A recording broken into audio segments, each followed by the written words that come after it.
माने बिजु जनता दलर मान्यवर सदस्यगण आज पवित्र गृह ओडिया अस्मिता कथा उठुची। ओडिया अस्मिता तो 1947 मसीहा परे नहीं कि एमाने विधायक है परे कि 1997 डिसेम्बर 26 बिजु जनता दल तैयारी परे ओडिया अस्मिता कथा नहीं। ओडिया अस्मिता एटा हजार हजार वर्ष तलु अच्छी। एटा लक्ष्मी पुराण अच्छी, सारला महाभारत आमर ओडिया अस्मितार मुख्य परिचय प्रभु आराध्य देवता प्रभु जगन्नाथ।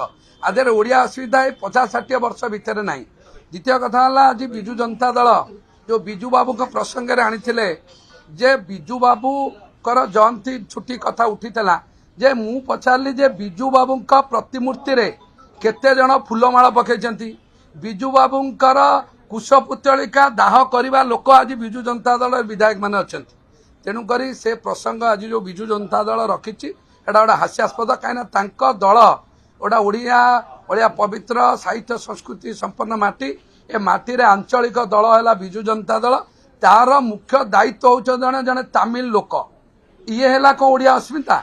ओडियार लोक जो मैंने भोट देते बिजु बाबू को पुआ भाविक 24 वर्ष सी दिने पवित्र गृह रे ओडिया भाषा रे तांकर बजेट पढ़ी पारे ना कि प्रश्नर मध्य उत्तर दे पारे ना।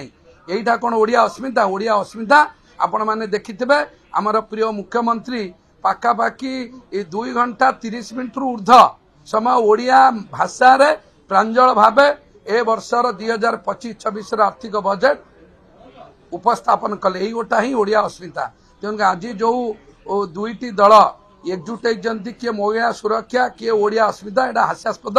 एबे भी निर्वाचन सरिवार पाखापाखि वर्षे हम एबे भी से हारिबाटा को जनसाधारण राय को स्वीकार करि पारुनांती।